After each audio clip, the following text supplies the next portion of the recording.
What up, y'all? Welcome back to I'm Just Saying Sports. You seen the title there. So I'm going to go ahead and I'm going to rank the current head coaching hires from this past coaching carousel.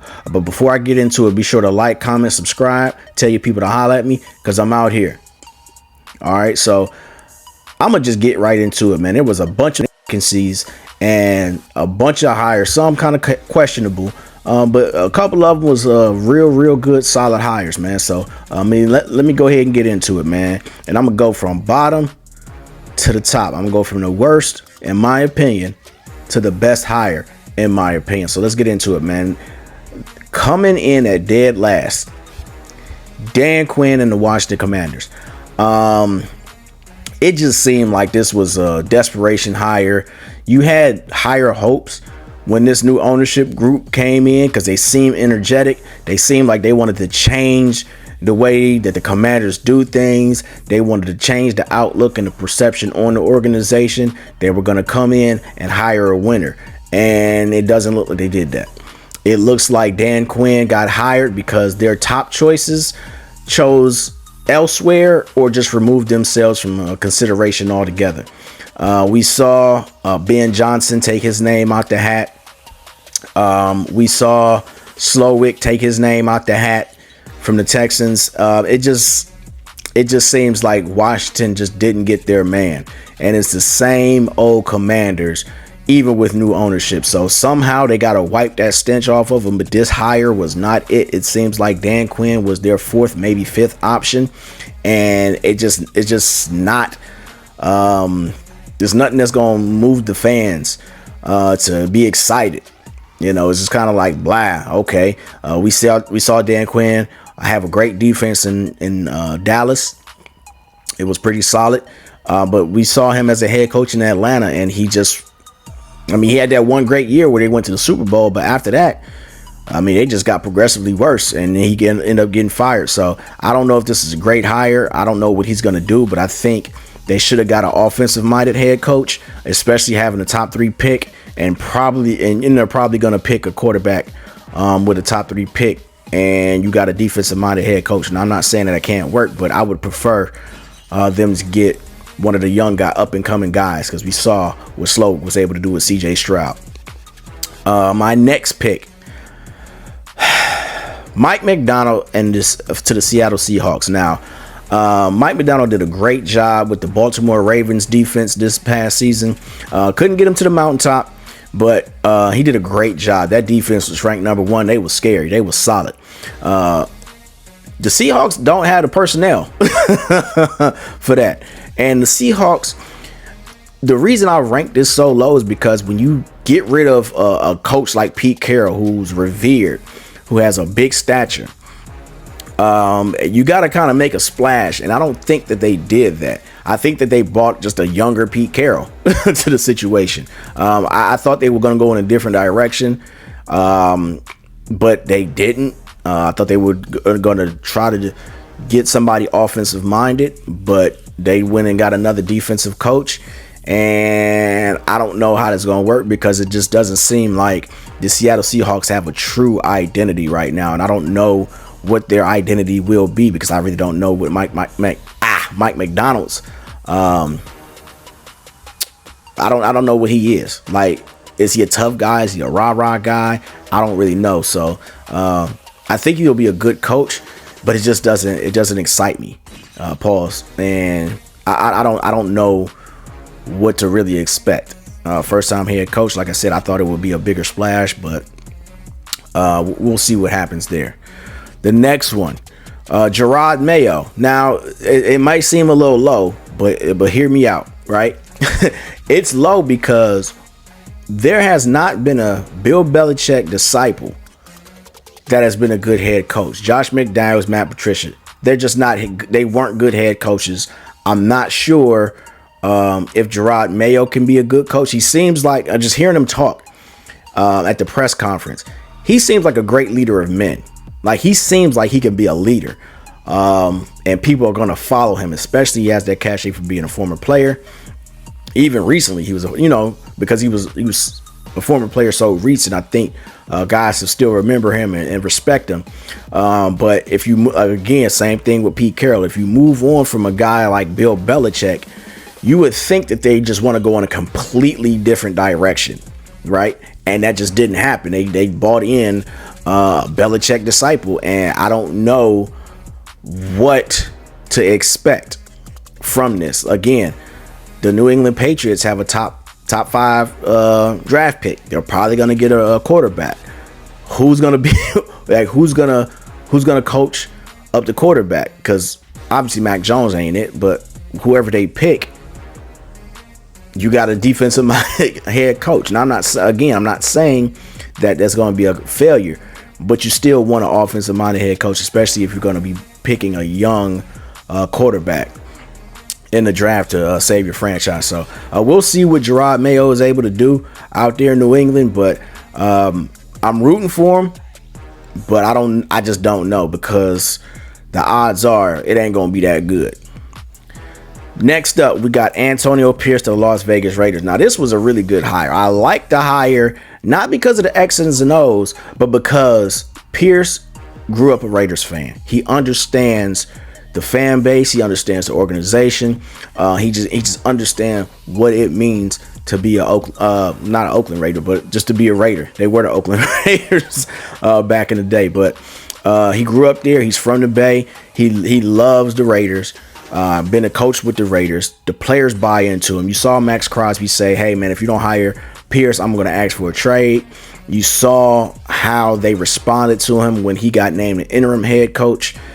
These players really rock with Antonio Pierce. So he'll be able to lead them for sure. And he'll be able to galvanize these fans. And fans are excited about Antonio Pierce. I know a Raiders fan, and he's pretty excited about it. So I think he'll do good things, and he's doing smart things. He's bringing in people who have been coaches or have been, who have experiences in the coaching world. He brought in Marvin Lewis to be his assistant head coach and advisor. So I think that's good.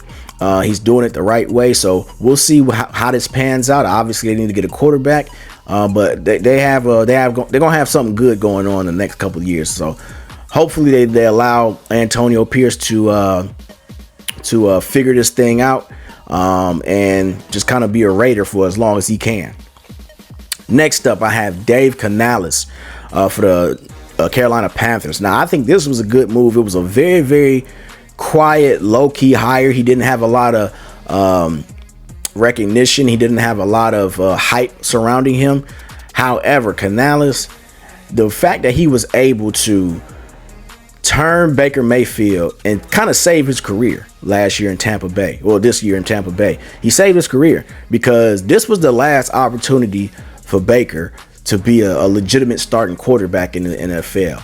If he failed this year, he probably would have been, the most he probably could have got was opportunities to be a bridge quarterback. But now he solidified himself to being a solid, legitimate starting quarterback for a franchise, and Dave Canales had a lot to do with that. Before this, he worked under Pete Carroll for over a decade in Seattle, so I think he's going to be good. He looks super young, and I think he is pretty young, but he's an up and coming quarterback whisperer, and that's exactly what Bryce Young needs, because he looked straight ass last year or this year. He looked totally different from the Bryce Young that we saw in Alabama.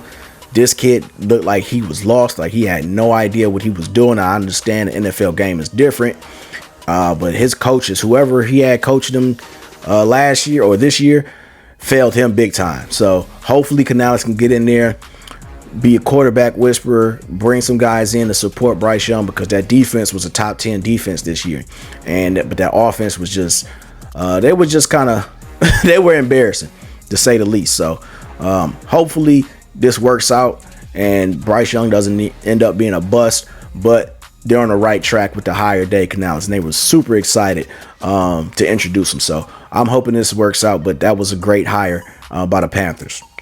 Next head coach, Brian Callahan, the Tennessee Titans. That was a great hire, especially since you have a young quarterback that has a lot of potential in Will Levis.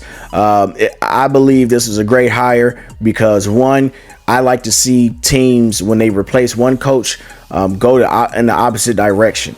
Right. So Mike Vrabel was a defensive guy, where he's basically like, okay, we're going to play great defense and going to run the ball and let our quarterback manage. And now you bring in a guy that can actually help develop this young quarterback. Like I said, as he was the former offensive coordinator for the Cincinnati Bengals, and working with Joe Burrow. He's also worked with the likes of Peyton Manning and Matthew Stafford in the past. So he's going to be able to get some good, he's going to squeeze that potential out of Will Levis, and I'm looking forward to seeing that because you got D-Hop over there. You're probably going to have to replace Derrick Henry, but that should be fine. They'll get a good running back in there. It won't be Derrick Henry, obviously, but it'll be a solid running back. So that offense will be solid.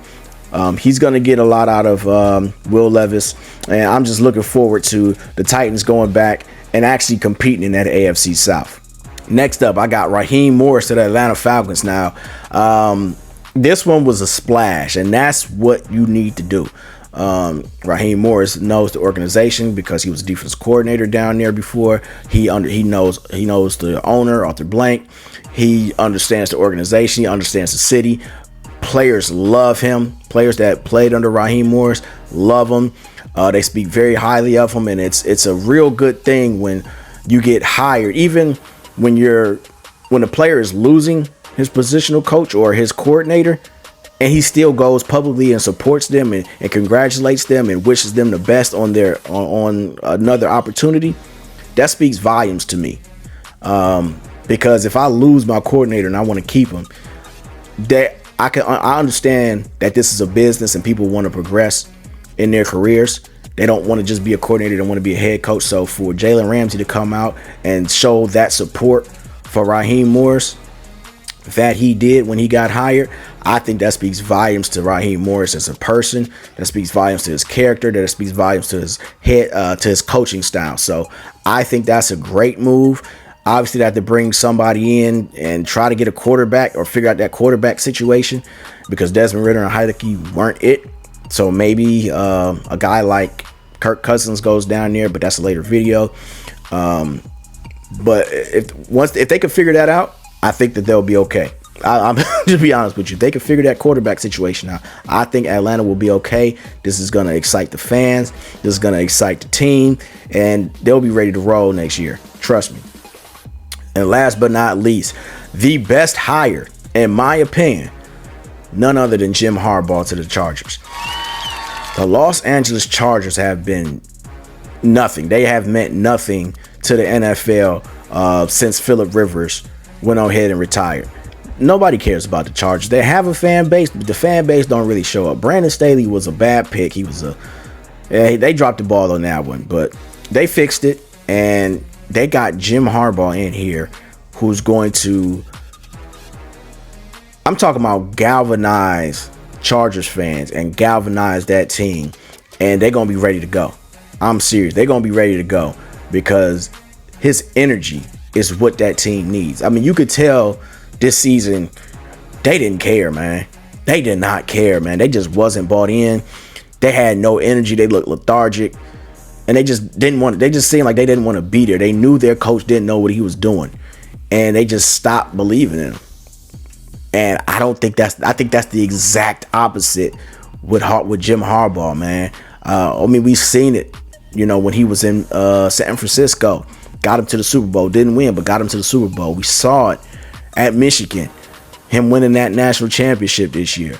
And now you got Justin Herbert, who many say is one of the best quarterbacks as far as talent goes in the NFL, but we just haven't seen it unlocked. We haven't seen him reach his potential, and I think that Jim Harbaugh can help do that. And they already have weapons. Keenan Allen, Mike Williams. They got to shore up that running back position. They have talent, and they have a top 10 draft pick. So he could just walk in, and it's going to be so easy for him to start winning really immediately. And now the AFC West is no longer a fight for second place behind Kansas City. It's actually going to be a legitimate fight with the Chargers bringing in a Jim Harbaugh who knows how to coach, who knows how to manage the clock, who knows how to get the best out of his players. They didn't have that before, but now that they have it, and that's why, and the reason it's a home run to me is because it's the exact opposite of what they had before, because what they had before just wasn't working. It was just the worst situation, and it was a waste of time and a waste of talent.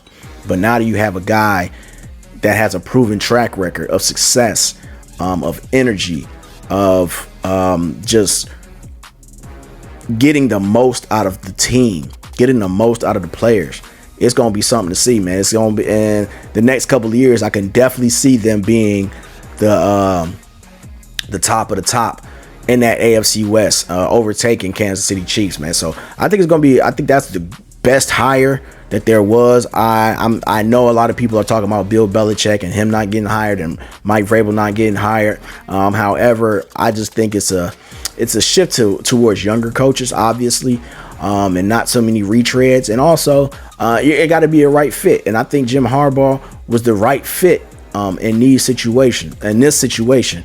So this one was a home run to me.